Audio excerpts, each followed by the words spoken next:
ማርቆስ ወንጌል ምዕራፍ 7 ቁጥር 30 ምዕራፍ 6 እሺ እግዚአብሔርን ቃል እናነባለን።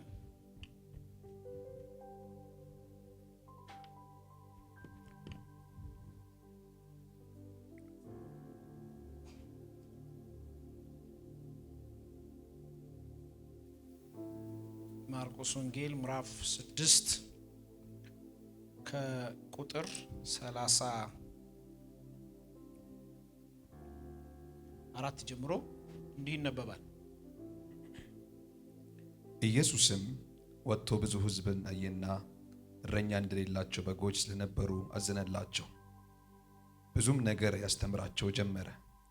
በዚያን ጊዜ ብዙ ሰዓት ካለፈ በኋላ ደቀ መዛሙርቱ ወደ እርሱ ቀርበው ቦታው ምድረ በዳ ነው፣ አሁንም መሽቷል፣ የሚበሉት የላቸውምና በዙሪያቸው ወዳሉ ገጠሮች መንደሮች ሄደው እንጀራ ለራሳቸው እንዲገዙ እናሰናብታቸው አሉት። እርሱ ግን መልሶ እናንተ የሚበሉትን ስጣቸው አላቸው። ሄደን እንጀራ በ200 ዲናር እንግዛላቸውን? እንዲበሉም እንስጣቸውን አሉት። እርሱም ስንት እንጀራ አላችሁ? ሂዱና እዩ አላቸው። ባወቁም ጊዜ አምስት እንጀራ 2 ዓሣ አሉት። ሁሉን በየክፍሉ በለመለመ ሳር ላይ እንዲያስቀምጡ አዘዛቸው። 100 50 እየሆኑ በየተራ ተቀመጡ። 5ቱንም እንጀራ 2ቱንም ዓሣ ይዞ ወደ ሰማይ አሻቅቦ አየና ባረከ። እንጀራውንም ቆርሶ እንዲያቀርቡላቸው ለደቀ መዛሙርቱ ሰጠ። 2ቱን ዓሣ ደግሞ ለሁሉ ከፈሉ። ሁሉ በልተው ጠገቡ። ከቁርስራሽ ከ12 መሶብ የሞላ አነሱ። ከዓሣውም ደግሞ እንጀራውም የመብሉም ወንዶች 5,000 ነበሩ። ይህ ያነበብኩላችሁ ወይም ቤኪ ያነበበላችሁ የመጽሐፍ ቅዱስ ክፍል የሚገኘው ሁለት የመጽሐፍ ቅዱስ ክፍሎች ላይ በተደጋጋሚ ተጽፏል። በሉቃስ ወንጌልና በማርቆስ ወንጌል ላይ አለ። ጌታ ኢየሱስ ክርስቶስ ካገለገለባቸው አገልግሎቶች የተአምራት አገልግሎቶች መካከል አንዱ የዚህ የማርቆስ ወንጌል መጽሐፍ ነው። የዚህ የማርቆስ ወንጌል ምዕራፍ 6 ቅድም እንደሰማችሁት ምን ብሎ ይናገራል? ጌታ ኢየሱስ ክርስቶስ እረኛ እንደሌላቸው ሰዎች፣ እረኛ ያላቸው ሰዎች ግን እረኛ እንደሌላቸው ሰዎች በተራራ ላይ ሲቅበዘበዙ፣ በመንገድ ላይ ሲቅበዘበዙ እረኛ እንደሌላቸው ሰዎች ተመለከተና ይልና ከንፈሩን ሳይመጥ ምን አለላቸው? አዘነላቸው ይላል። እኔ ይህን መልእክት ወደ እናንተ ሳዘጋጅ በሰው ያልታያችሁ ሰዎች ዛሬ እግዚአብሔር ያያቸዋል። እግዚአብሔር ሲያይ ነገሮች ሁሉ ይቀየራል። እንደዛ የሚያምን ሰው አለ?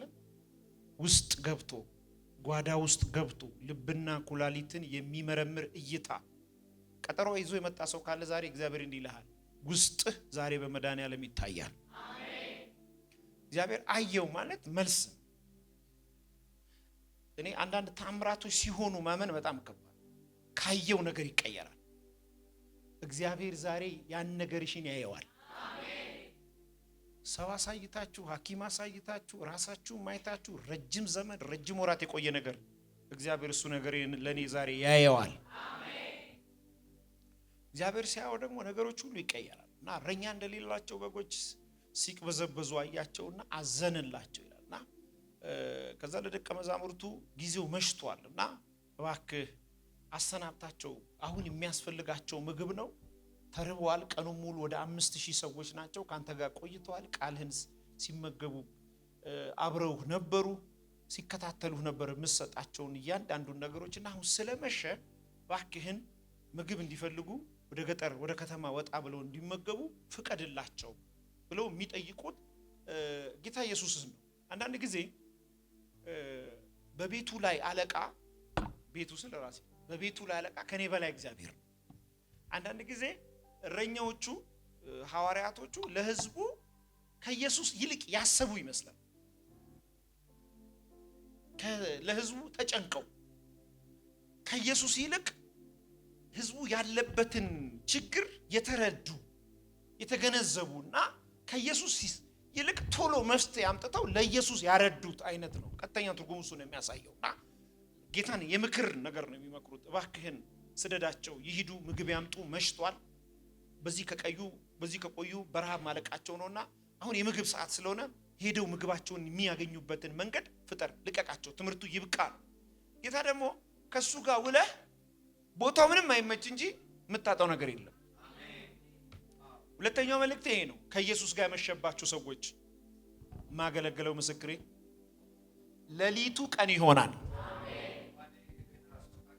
ኢየሱስ ብለሽ የተውሹ ኢየሱስ ብለህ የተውከው ኢየሱስ ብለህ ግኖር ያረካቸው ነገሮች አሉ። እንዴ ብዙ ነገር ወደ ኋላ ያቀረው ኢየሱስ ብሎ ነው። ዘመን ግን መጣ። ሃሌሉያ! ዘመን መጣ። ከኢየሱስ ጋራ ቁልቁል ፀሐይ የጨለመባችሁ ሰዎች አዲስ ፀሐይ የኢየሱስ የሚባል ይወጣል። የማን የሚባል ፀሐይ? የምድር ፀሐይ ያቆምና የማን ፀሐይ ይወጣል? እሳቱ ጠፋ ስለው አንድ ቀን ኢሚዲየትሊ ነው አይኖችን ከፈተና ነጭ እሳት አየሁ። ምንድነው ስለው አንተ የምታውቀው ቀይ ነው፣ እኔ ያዘጋጀሁት ነጭ ነው አለው። ከኢየሱስ ጋር ከመሸብህ ሃሌሉያ። ከዛ ጌታ ኢየሱስ ክርስቶስ ይህን ስሞታ ሰምቶ ካሁን ምን ይመልስልናል እኛ ያልነውን ነው የሚያደርገው ብሎ ሲጠባበቁ የሚበሉትን እናንተ ስጧቸው እንጂ እንደምታየው ነው። ጊዜው መሽቷል፣ ጨልሟል። በዚህ ሰዓት እንኳን ሄደን ገዝተን ማምጣት እንችል ማይሆን። ቀጥሎ የመለሰላቸው ግን ልብ ርክ ያረጋል፣ በቃ ልብ ያረጋል። አስቀምጧቸዋል። ሶስተኛ መልእክት ይሄ ነው። ስፍራ ያጣችሁ ሰዎች እንኳን አጣችሁ። ኢየሱስ እንዲህ ይላል ዛሬ ምሽት ከኔ ጋር ስፍራ አላችሁ። ከኔ ጋር ምን አለ? ሶስተኛ መልእክት ይሄ አብ በልጁ በክርስቶስ ኢየሱስ በመስቀል ማህፀን የወለዳቸውን ልጆች መንገድ ላይ ስለማይጠላቸው በስማቸው የተቀመጠ ስፍራ አላቸው። እንግዲያውስ እንዲህ ልሸኝሃ። ማንን ነው የምሸኘው? ወደ ስፍራሽ ትሄጃለሽ። ለአንዳንድ ሰዎች የቀለላችሁት፣ አንዳንድ ሰዎችም የቀለላችሁባቸው፣ አንዳንድ ነገርም እናንተ ጋር የቀለለው ስፍራችሁ ስላለው ዛሬ ግን እግዚአብሔር እንደዚህ ያሳይ። ወደ ክብር የሆነን ሰው ገፋዋለሁ። ስራዬ እሱ ነው። ሰውን ስኬት ላይ ማድረስ፣ ሰውን እግዚአብሔር ወዳየለት ቦታ ማድረስ ስራዬ እሱ ነው። ካለህበት በኢየሱስ ስም እነቅልሃለሁ። እግዚአብሔር በክርስቶስ ወዳዘጋጀልሽ ወደዛ ስፍራ በኢየሱስ ስም ተገባላችሁ። አዳል ባሃዶስ አስቀምጧቸዋል። እኔ ይታየኛል ዛሬ አራተኛ መልእክት የበዛ ነገር ነው የሚሰጥ። ዘግይቷል። የበዛ አይደለም አንተ የልጅ ልጆች ጋር የሚገባ ሰይጣን አሳነሰ፣ አምላክ ያበዛዋል። ይህ የኔ ነው አለ ጌታ። ክብር ለስሙ ይሁን። 5000ዎቹንም አስቀምጧቸው፣ የሚበሉትን ስጧቸው ሲል የለንም በመካከላችሁ ምግብ የያዘ አለ። አንድ ልጅ ተገኝቷል። 5 ዓሳና 2 እንጀራ ያዘ። አንድ ልጅ አምጡታል። በጌታ ፍቅር አማኝ ሁኑ። እሺ መመራመር አንዳንድ ነገር ይይዝባቸዋል። 5 ዓሳና 2 እንጀራ በምን ካልኩሌሽን ነው 5000 ሰው የሚመግበው? ከሰጠኸው ተካርገውና ከሰጠኸው በለው። የመልእክቴ ርዕስ የምትሰጠው ነገር ሁሉ ይበዛል በለው። የመልእክቴ ርዕስ ይሄ ነው ዛሬ። እግዚአብሔር በክርስቶስ ኢየሱስ የመሰረታትን ቤተክርስቲያን በደሙ የዋጃቸውን ልጆች ቤታቸውን፣ ኑሯቸውን፣ ህይወታቸውን ማብዛት ይፈልጋል። ጠላት ደግሞ ኃይሉንና አቅሙን ሰብስቦ በተለያየ መንገድ በክርስቶስ ኢየሱስ የዳኑትን ሰዎች የዘላለም መንግስት ማስጣል ስለማይችል በዚህ ምድር ቆይታቸው ሁሉ ማሳነስ ይፈልጋል። ማሳነስ፣ ጥበት፣ ጥቃቅንና አነስተኛ መንፈስ የተመታ ይሆን። እኔ ቁም መንፈስ አይደለም ቁም አሉ መንፈስ ነው ብዬ ስለማስብና አንድ እግዚአብሔር ሰው የነገረኝ ነው። በቁም የተጠቀማችሁ ሰዎች እግዚአብሔር ባርካችሁ ባርኳችሁ። ይሄ ጥበት መንፈስ የጥበት መንፈስ ነው።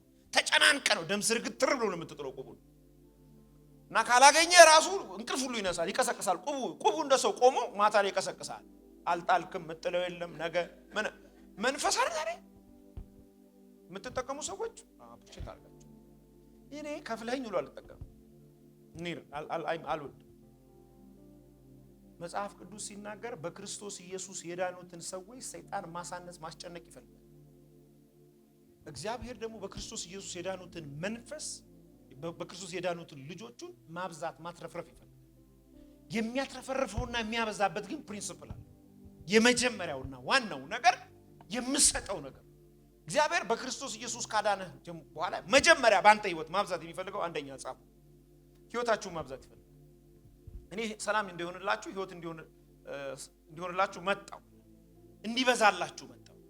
ጌታ ሲያገኝ ህይወትን እንድትሰጠው ይፈልጋል።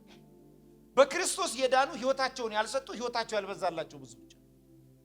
አሁን በሁሉ አቅጣጫ ህይወትህ እንዲበዛ ህይወት ብዙ ትርጉም አለ። የ6 ወር ትምህርት ነው ላነሳው አልችልም። ህይወት ብዙ አቅጣጫ እንዲበዛ እግዚአብሔር ህይወትህን ማብዣ መንገዱ ግን መስጠት ነው። በእግዚአብሔር እጅ የተወሰደ ህይወት በሚመጣው ዓለም ብቻ ሳይሆን በዚህ ምድር 100 እጥፍ ያጭዳል። ምን ማለት ነው? በተሰጠኸው ህይወት እሱ ይኖራል እንጂ አትኖር። እሱ ባንተ ያስባል፣ እሱ ባንተ ይነካል፣ እሱ ባንተ ይሄዳል፣ እሱ ባንተ ይነሳል፣ ይበላል፣ ይጠጣል። ለምን? የተሰጠ ህይወት። ሌላ ስፍራ ላይ ሲናገር በዋጋ ተገዝታችኋል የራሳችሁ። አንዳንዴ ጧት የራሳችሁ ማታ እኔ አይልም። ሁሉ ቀን የማ ዓላማው ምን እንደሆነ ታውቃላችሁ? እንዲበዛ ነው። ዛሬ አንድ ሰውማ እናጠቃለን።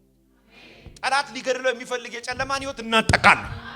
ኃጢአት አንቆ የያዘውን ሰው እናጠቃለን። በሽታ አንቆ የያዘውን ሰው አስመልጣለሁ። ስራዬ ማስመለጥ ነው። በኢየሱስ ስም አስመልጣለሁ። ሲጮሁና የኔ ህይወት ይበዛል በሉ። at the same time የእናንተን ህይወት ማሳነስ የሚፈልግ መንፈስ አለ። ያንን መንፈስ መምታት የምትችሉት ህይወታችሁን ለክርስቶስ ለትረት በመስጠት ጌታ ኢየሱስ ክርስቶስ የተሰጠውን ህይወት ማብዛት ያውቅበታል። ህይወትሽ እንዴት እንደሚበዛ ታውቂ። ለምሳሌ እንደዚህ ሳይሽን አሁን ትዳርሽና ያለው ከዛስ ልጆችሽና ያለው ከዛስ የልጅ ልጆችሽና ያለው ከዛስ እድሜ ስትጠግባ ያለው ፊትሽ ሁሉ አይጨማድድ። ሰርጀሪም አትሰሪ። አሁን 50 ዓመት ሲሆናችሁ እንዲለጥጠው ይመጣሉ። ስለዚህ ኮን ነገር ሳይድ ኢፌክት የራሱ ይኖራል። የተሰጠ ህይወት የሚበዛ ህይወት ነው። የሚታከም ህይወት አይደለም። የተሰጠ ህይወት የሚጨነግፍ ህይወት አይደለም። የሚቆም ህይወት አይደለም። የሚደክም ህይወት አይደለም። የተሰጠ ህይወት የሚበዛ ህይወት ነው። ይሄ ህይወት በኢየሱስም ያንቺ ሆኗል። በጌታ በኢየሱስም የሚበዛ ህይወት ውስጣችሁ መጥቷል። በክርስቶስ ጋር ስትሰጠው ህይወትህን ለመስለኝ ነው ነገር ያለው። እኔ በጣም አንዳንድ የሚገባኝ ነገር ስላለ ሰይጣን የዘላለምን ህይወት ካንተ እንደማይወሰድ ስለሚያውቅ በዚህ ምድር ነጫጭብ አድርጎ ነው የሚያኖርህ። ህይወትህ እንዳይበዛ ያደርገው፣ ሰላም እንዳይሆን ያደርገው፣ በራስ እንድታስብ፣ በራስ እንድትሞክር፣ በራስ እንድትሄድ፣ በራስ እንድትጥር ያደርገውና ህይወትህ ኩላስ።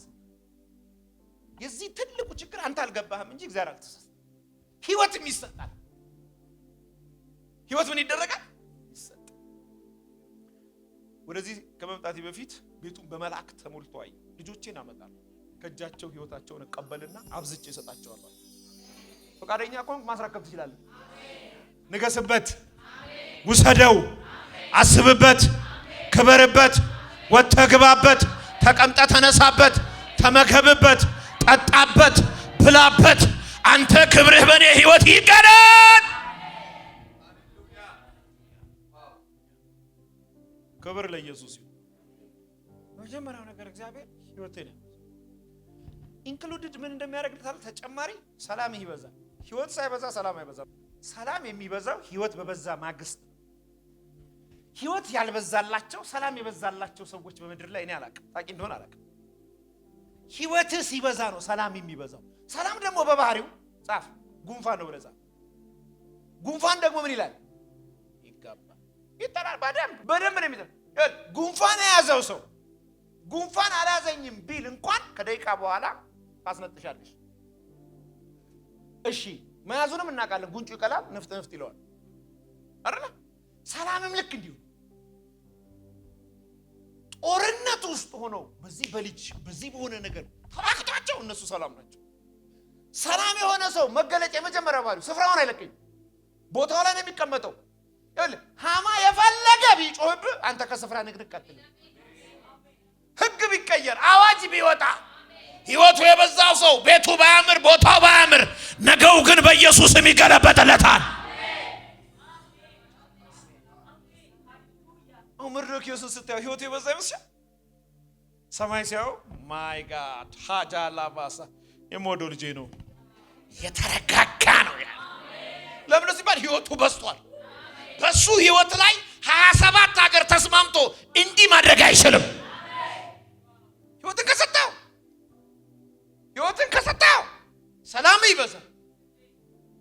ህይወትን ከሰጠው ማንም ካንተ ጋር ሳይስማማ እግዚአብሔር ጋር ተስማምታ አንተ ታሸንፋለህ። ሚዛን ላይ ስትወጡ 127 ሀገርን ትመዝናለህ። የመርዶክዮስ ሰላም ደግሞ ቀላል ነው ይመስል ይገባል። እንዴት ብለህ ከነገርከኝ ልነግርህ እችላለሁ። መጽሐፍ ሲናገር እንደዚህ ይላል። ደብዳቤ ግጥም ስሚ አላት። በንጉስ ቤት ገብተሽ እተርፋለሁ ብለሽ አስበሽ ከሆነ ህይወቴ በስቷል፣ ሰላሜም በስቷል፣ እተርፋለሁ ብለሽ አስበሽ መዳን ለኛ ከሌላ ቦታ ነገር ግን ትምህርት እንዳቀየር ያላት ህይወትሽን ስጪው አላት። አንተ ህይወትን ስትሰጥ ላባታሳ ይወል ሁለት ስፔሻል ፎርሶች እንደዚህ ይዘው ህይወታ እንደዚህ ይዘው ነገ ገባለሁ አለች። በተከለከለበት መንገድ ምን አደርጋለሁ? እገባለሁ። ህይወቴን ምን አደርገዋለሁ? በኖር ለጌታ በሞት ለጌታ።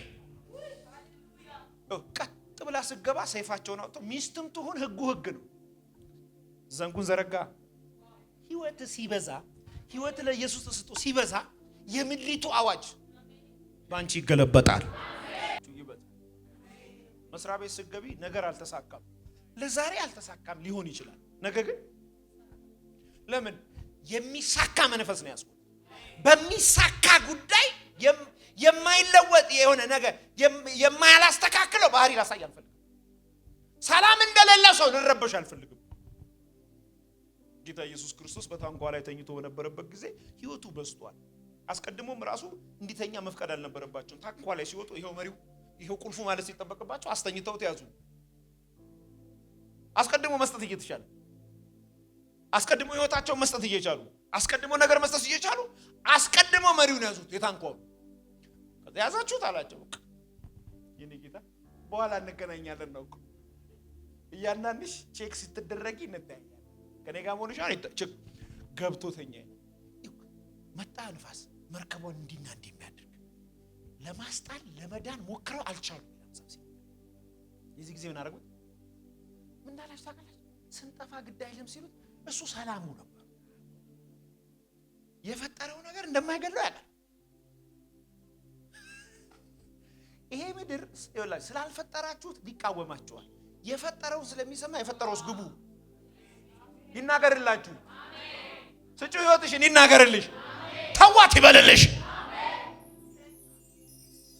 ጌታዬስ እንደዚህ ያለ ምድገና እናንተ እስከ መቼ ህይወታችሁን ለኔ ብትሰጡ ሰላማችሁ ይበዛል?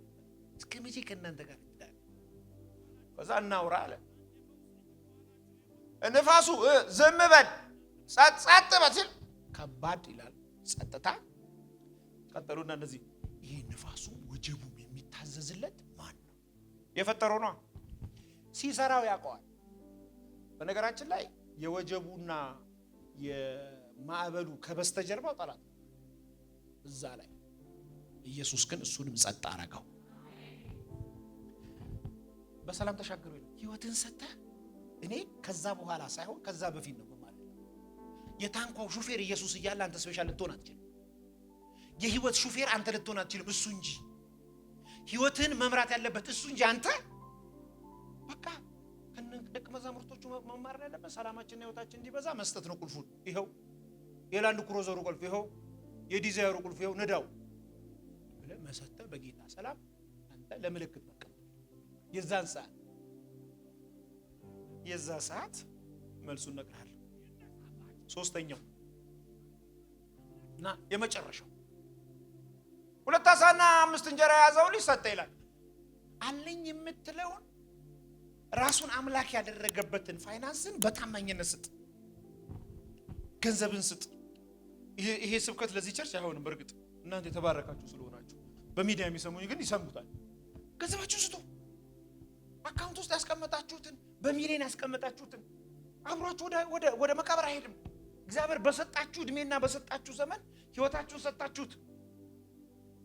ያላችሁን ነገር እንድትሰጡት ይፈልጋል። በዘመናችሁ እንድትሰሩ ይፈልጋል። መቼ እንደምትጠራ አታውቅም። መቼ እንደምትወሰድ አታውቅም። እኔ ወንድም በተሰጠህ ዘመን ህይወትህን መስጠት ከቻልክ የህይወትህን ብዛት ፍሬን አይተህ ሰላምህ ላይ ከሰራህ አዚም ታይም በአንተ ገንዘብ ሰይጣን ሊጠቀምበት አይገባም። በማስቀመጥ ልትባረክ አይገባም። ማስቀመጫ ራሱ ኢየሱስ መሆን አለበት። ብል በማይበላው እንዲበዛ የምትፈልጉትን ነገር አለኝ ጌታ እግዚአብሔር። ዛሬ መልእክት ነው። ስጡኝ፣ ህይወታችሁን ስጡኝ፣ ላብዛው። ስጡኝ፣ ገንዘባችሁን ላብዛው።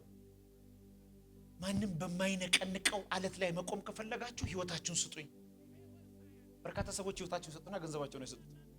አንድ ሰው ነበርና ጌታ ኢየሱስ ክርስቶስ በእግሩ እየሄደ እንደዚህ ደቀ መዛሙርቱ ከኋላው ይሄዳሉ። እሱ ደግሞ ጋሪ ላይ ቁጭ ብሏል። የፈረስ ጋሪ ላይ ቁጭ ብሎ ወጣት ነው። መምህር ሆይ አለው። አቤት አለ። የዘላለምን ህይወት እንዳገኝ ምን ላገኝ ሲለው ይዘቀናልና ህግን ጠብቃለሁ። ሰውየው በኮንፊደንስ ህግንማ ከልጅነት ጀምሮ ጠብቅ ያለው ሲል ጌታ ቆመ። አንተ ጌታን የሚያቆም ትልቅ ሰው ካለ የሚቆም ጌታ ቆመ። ቀና ይገርም። በጣም ትልቅ ነገር ነው ያረካው። አሜዚንግ አፕሪሺየት አድርጎታል። በነገራችን ማንም አይጠብቅማ። እንግዲያውስ ያለን ሁሉ ሽጥና ተከተለኝ ሲለው መጽሐፍ እንዴት ታውቃለህ?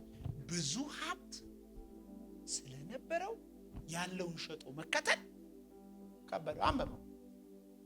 ህይወት የሚያክል ነገር በስቶልህ፣ በህይወት ምክንያት ሀብት በስቶልህ፣ ፕሮቴክት ተደርገ የሰማኝ ነው። እንዴት ያለህን ነገር ለእግዚአብሔር መንግስት መስጠት ይከብዳል? እንዴት አስራትህን ታማኝ ሆነ መስጠት ይከብዳል? እንዴት በዛ አቅጣጫ ጠላት ቀዳዳ ያገኝብሃል? እንዴት በዘመን ከእግዚአብሔር ጋር ባለ በሰጠ ነገር መነገር ከበደ? እንዴት በሀብት አምላክ እግዚአብሔርን ማክበር ከበደ? እኮ መታሰብ ያለበት ጉዳይ። ጌታ እንደዚህ ዞራልና ሰውየው እንደከበደው ፊቱ እንደጠቆረ በየጊዜ ለደቀ መዛሙርቶቹ ነገርም ነው አላቸው። ምንድነው ደግሞ? ሀብታም ወደ መንግስተ ሰማያት ከሚገባ አቤት ግመል በመርፌ ቀዳዳ። ከዛ ደቀ መዛሙርቱ እንደዚህ ያሉ የሚያስጨንቅ ትምህርት ነው። ታዲያ እኛ እንዴት ሊሆንልን ነው? እኛ ሁሉን ተጠቅመን እኛ እንዴት ሊሆንልን ነው? ለሰው ማይቻል ኢየሱስ ብቻውን ጌታ ነው። እኔ ልጆች ወዳችኋለሁ፣ እንደ ታላቅ ወንድም እንደ አባት የምታዩኝ። በዘመናችሁ ከሱ የምትቀበሉት ከሱ አይነት ጥላችሁ እሱ ጋር ሲደርስ እጅ የምከቱበት ዘመን አይሆንላችሁ። እግዚአብሔር ጉብዝናችሁን ወራት ባርኮ ኢየሱስ ያድናል። እድሜያቸውን የሰጡት ምን ሆኑ? ሀብታቸውን የሰጡት ምን ሆኑ? ሀብታቸውን የሰጡት ያ 2 ዓሳና 5 እንጀራ ያለው ልጅ 5000 ሰው መግቦ 12 መሶብ ተረፈው።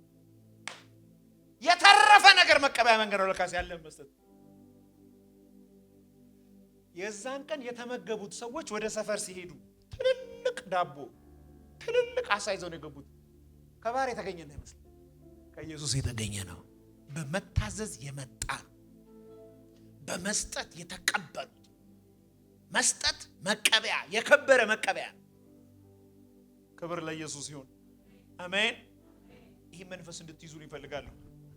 አንዳንድ በሽታ፣ አንዳንድ ድህነት፣ አንዳንድ መከራ፣ አንዳንድ ጥያቄ ከሰው ህይወት ተነቅሎ ከቤታችሁ ላይመለስ መሄጃ መንገድ መስጠት።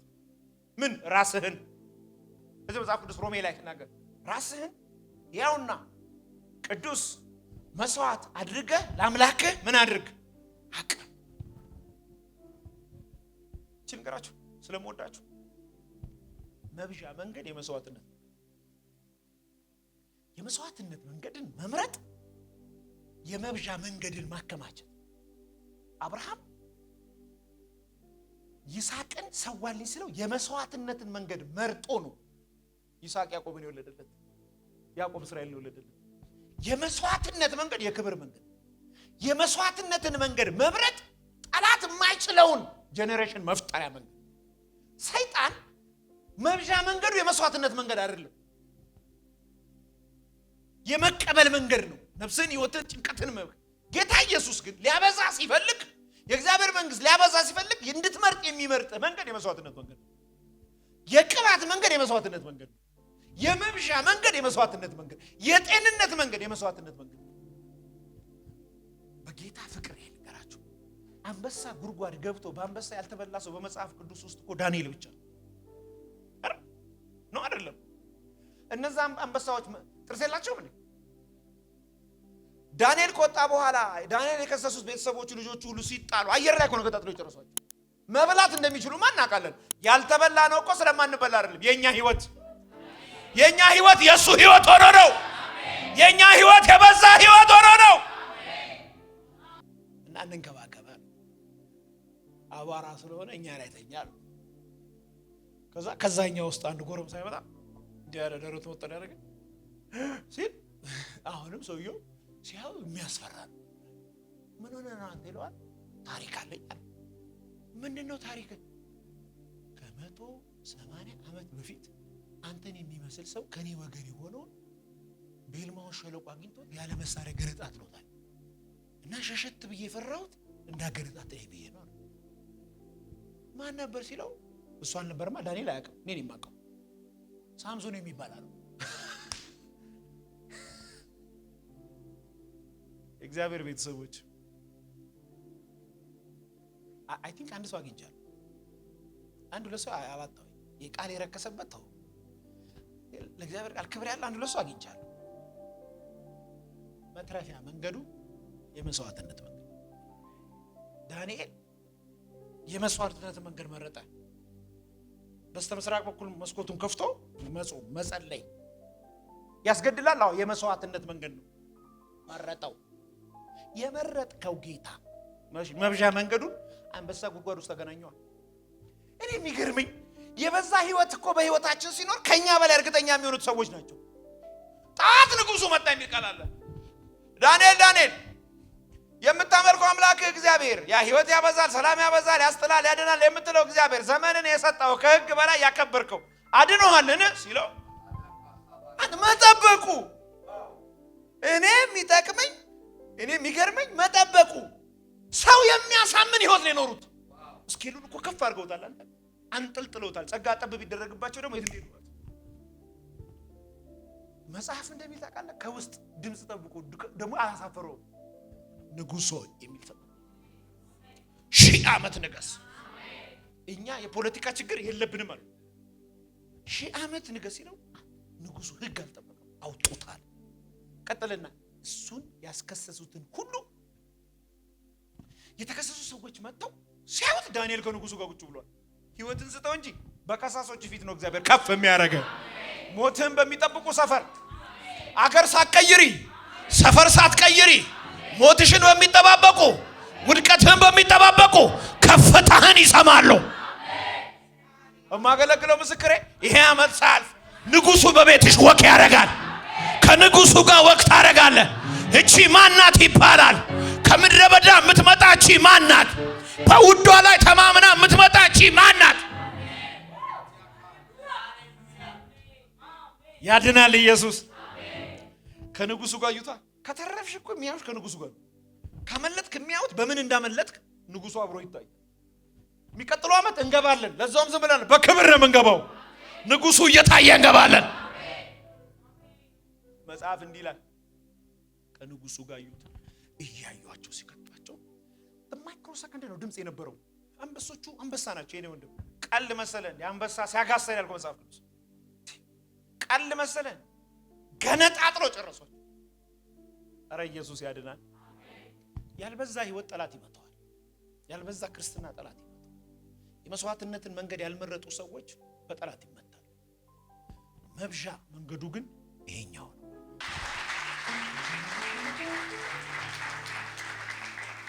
ይህን አገልግሎት ለመደገፍ ከስር ባስቀምጥነው የባንክ አካውንት እንድትጠቀሙና የወንጌልን ስራ አብራችሁን እንድትሰሩ እያልን ዩቲዩብ ቻናላችንን ሰብስክራይብ በማድረግ ፌስቡክ፣ ኢንስታግራም እና ቲክቶክ አካውንታችንን ፎሎ በማድረግ የጌታን ስራ እንድትደግፉ ጥሪ እናቀርብላችኋለን። ለበለጠ መረጃ በእነዚህ ስልኮች ተጠቅመው ይደውሉ።